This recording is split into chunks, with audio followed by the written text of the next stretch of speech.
નમસ્કાર બધાને. જીયા પર નખત્રાણામાં અત્યારે ધોધમાર વરસાદ ચાલુ છે. જુઓ જુઓ કેવું પાણી જઈ રહ્યું છે મારા ઘરની બાજુમાંથી. મસ્ત વરસાદ વરસી રહ્યો છે. ફરવા તો શું કરે છે. અને અમે આવ્યા છીએ અહીંયા ટેરેસની સફાઈ કરવા માટે. અત્યારે પહેલી વખત આટલો સારો વરસાદ આવ્યો. રાતે હતો પણ રાતે સફાઈ ના થઈ શકે એટલે અત્યારે આવી ગયા છીએ અમે સફાઈ કરવા. જો પર્વભાઈએ તો ચાલુ કરી દીધું. એમ કે મને નાવું છે ને આટલું પીડાઈ છે. એમ તો મજા આવી ગઈ છે. જુઓ કેટલો વરસાદ આવી રહ્યો છે.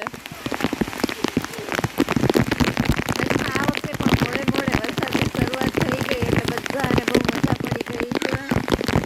અને ખરેખર વરસાદની ખૂબ જ જરૂર હતી. ચલો હવે અમે કરીએ ટેરેસની સફાઈ.